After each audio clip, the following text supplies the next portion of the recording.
अस्सलाम वालेकुम स्टूडेंट्स। आज हम chapter number 6 sequence and series start करेंगे। सीक्वेंस के मीनिंग है तरतीब, कोई ना कोई तरतीब उसमें होनी चाहिए, कोई ना कोई रब्त होना चाहिए। सीक्वेंस को प्रोग्रेशन भी कहते हैं। सीक्वेंस की बेसिक डेफिनेशन क्या है? Sequence is a function whose domain is subset of a set of natural numbers. आपको पता है कि फंक्शन की डोमेन और रेंज दोनों होती हैं, तो इस सूरत सीक्वेंस के केस में डोमेन जो है वो सबसेट ऑफ नेचुरल नंबर होनी चाहिए। सिंपल वर्ड्स में वो नेचुरल नंबर्स होने चाहिए। A sequence is a special type of a function from a subset of N to R C, और उसमें रेंज जो है वो रियल नंबर्स भी हो सकती है और कॉम्प्लेक्स नंबर्स भी हो सकती है। और sometimes the domain of a sequence is taken to be subset of set zero non negative integers भी लिया जा सकता है, या नेचुरल नंबर होगा उसकी domain, subset of natural numbers होंगे, या subset of non negative integers. और अच्छा, इसमें फिर आपके सीक्वेंस में एक आपको स्पेशल टाइप बताई जा रही है कि रियल सीक्वेंस के बारे में। रियल सीक्वेंस की डेफिनेशन क्या है? If all the members of a sequence are real number then it is called the real sequence. Sequence को यूजुअली जो है लेटर्स से ABC स्मॉल लेटर्स के साथ जो है वो इसको नेम किया जाता है। N is use instead of X as a variable, और इसकी सब्सक्रिप्शन में नॉर्मली हम N यूज करते हैं X की बजाय।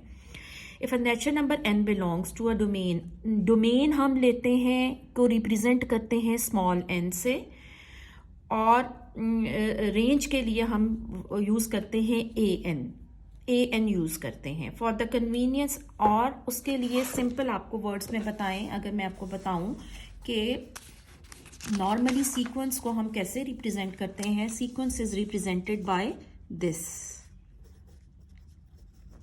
और n पे आपके पास कंडीशन क्या होती है?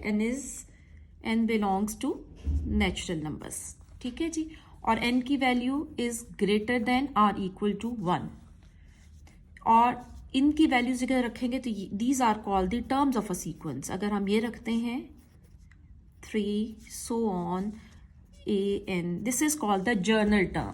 जर्नल टर्म कहते हैं, ये nth टर्म कहते हैं, और इसी से हम सीक्वेंस को रिप्रेजेंट भी इसी से करते हैं। This is called the nth term और general term of a sequence. और दिस इज कॉल्ड, अब n की वैल्यू 1 आएगी तो आपके पास फर्स्ट टर्म आ जाएगी। अगर आपके पास n की वैल्यू 2 आएगी तो आपके पास जो है वो सेकंड टर्म आ जाएगी।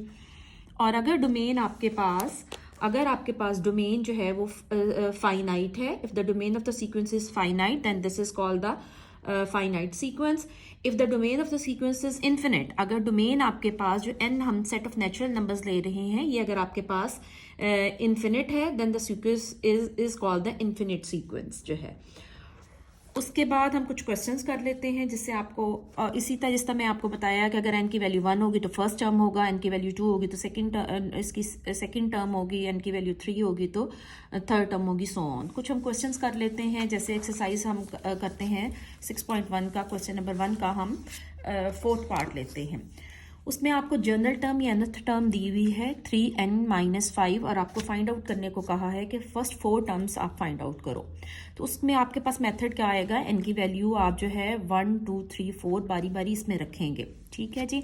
जब n की वैल्यू हम यहाँ पर 1 रखेंगे तो ऑब्वियसली n की वैल्यू यहाँ पे भी 1 रखेंगे, तो इट बिकम्स 3 × 1 - 5, दैट इज 3 - 5 - 2। सो उसकी फर्स्ट टर्म आपके पास सीक्वेंस की आ गई -2।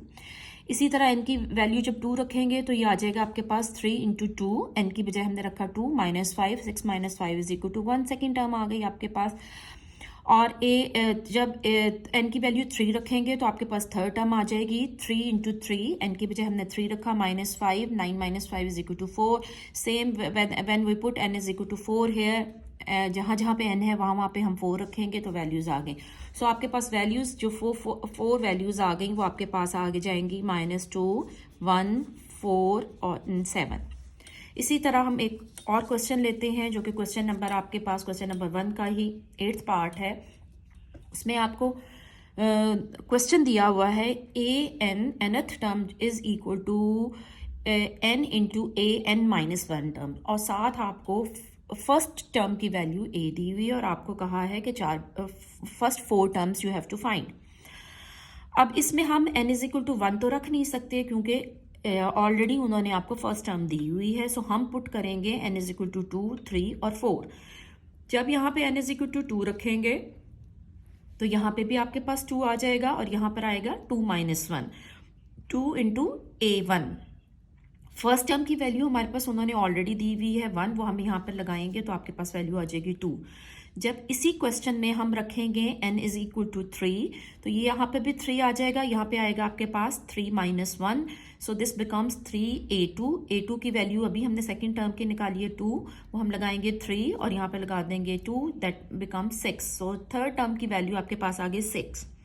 इसी तरह n इज इक्वल टू 4 जब रखेंगे तो A4 is equal to n की बजाय 4, यहाँ 4 - 1, 4A3, 4A3 की वैल्यू आपके पास 6 है, वो आपने लगाई, दिस बिकम्स 24। सो सीक्वेंस की टर्म्स क्या आपके पास आ जाएंगी, 1 आ जाएगी, 2 आ जाएगी, 6 आ जाएगी और 24 आ जाएगी। ये आपके पास जो है फर्स्ट 4 टर्म्स आ गए। सिमिलरली अब हम क्वेश्चन नंबर जो है वो 2 वो डिस्कस कर लेते हैं। क्वेश्चन नंबर 2 है आपकी एक्सरसाइज का। क्वेश्चन है आपके पास, find the indicated terms of the following sequence. जो टर्म जिस पार्ट में भी उन्होंने कही है आपने वही टर्म फाइंड आउट करनी है। फिफ्थ पार्ट में उन्होंने आपको कहा है कि A8, इट मीन्स के 8th term of the sequence find out करनी है आपने। इसमें आपको वैल्यू सीक्वेंस के किस किस्म की दी हुई है 1, -3, 5, -7, 9, -11 एंड सो ऑन। अब इसमें कुछ वैल्यूज पॉजिटिव हैं और कुछ नेगेटिव हैं। अल्टरनेटिंग वैल्यूज पॉजिटिव और नेगेटिव हैं। पॉजिटिव वैल्यूज को हमने साइड पे कर लिया 1, 5, 9 और नेगेटिव को कर लिया -3, -7, -11। अब आपने गौर करना है कि हम ये नेक्स्ट टर्म क्या सीक्वेंस है, क्या तरतीब है इन टर्म्स में, हम 1 में क्या ऐड करेंगे या -3 में क्या ऐड करेंगे कि हमारे पास नेक्स्ट टर्म आ रही है। अब हमारे पास फर्स्ट टर्म अगर 1 है, दे हैव गिवन यू, तो अब आप देखें कि अगली टर्म आपके पास 5 आ रही है। इट मीन्स कि आप उसमें 4 ऐड कर रहे हो तो आपके पास 5 आ रही है। उसके बाद आपके पास नेक्स्ट टर्म जो पॉजिटिव टर्म्स हैं वो 9 है, तो 5 में क्या ऐड करोगे तो 9 आएगा, 4 आएगा। सो एक सीक्वेंस बन रहा है कि आपने नेक्स्ट टर्म लेने के लिए आपने 4 ऐड करना है। 9 में 4 ऐड करेंगे तो 7th टर्म आ जाएगी। इसी तरह नेगेटिव वाली वैल्यूज में आप आए तो -3 इसकी आपके पास जो है वो सेकंड टर्म है, तो फोर्थ टर्म क्या आ रही है, -7 आ रही है। वो कैसे आ रही है, -3 में हम -4 ऐड कर रहे हैं तो -7 आ रही है। उससे अगली 6 टर्म कैसे आ रही है, -7 में -4 कर रहे हैं तो -11 आ रही है। इट मीन्स के हर नेक्स्ट टर्म के लिए नेगेटिव वाली सीक्वेंस में आप -4 ऐड कर रहे हो। तो हमें 8th टर्म के लिए 7, चूंकि हमारे पास यहाँ से पॉजिटिव अल्टरनेट में आ चुकी है, तो 8th टर्म के लिए हम -11 में -4 ऐड करेंगे तो आपके पास -15 आएंगे। और 8th टर्म ही उन्होंने आपको फाइंड आउट करने के लिए कही थी। इसी तरह हम एक एग्जाम्पल आपकी बुक की देख लेते हैं जो कि पेज नंबर 190 पे है। सेकेंड एग्जाम्पल है, उसमें उन्होंने आपको ये दी nth टर्म -1th टर्म की वैल्यू दी हुई है और A4 की 4th टर्म की वैल्यू 14 दी हुई है और उन्होंने आपसे कहा है कि फर्स्ट जो है वो 4 टर्म्स निकालें, सीक्वेंस निकालें। अब हम वैल्यूज रखेंगे n is equal to 2, 3, 4, n is equal to 1 हम इसलिए नहीं रख सकते कि यहाँ पे अगर आप रखते हो तो A1 तो आ जाएगा, तो 1 - 1 0, 0th टर्म कोई टर्म नहीं होती। सो हम इसको पुट करना शुरू करेंगे n इज इक्वल टू 2 से। हमने यहाँ पे n इज इक्वल टू 2 लगाया तो ये आपके पास आ जाएगा A2 - A1 is equal to 3। इस इक्वेशन में जब n is equal to 3 put करेंगे तो A3 - A2 is equal to 3 + 1 4 आ जाएगा। n is equal to 4 put करेंगे, 4 - A3 4 + 1 5 आ जाएगा। अब हम चूंकि हमें वैल्यू दी हुई है A4 की, तो हम यहाँ से इक्वेशन नंबर 3 से बैकवर्ड जाएंगे। A4 की वैल्यू हम लगा देंगे 14 जो उन्होंने दी हुई है इस इक्वेशन में, तो यहाँ से हमारे पास A3 की वैल्यू आ जाएगी 9। अब ये 9 वाली वैल्यू A3 की वैल्यू हम इक्वेशन नंबर 2 में लगा देंगे।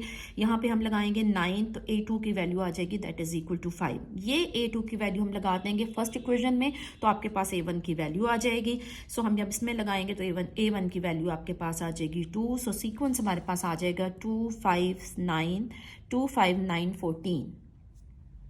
होपफुली आपको 6.1 जो है वो क्लियर हो गई होगी, सीक्वेंस के बारे में इंफॉर्मेशन भी मिल गई होगी। Thank you.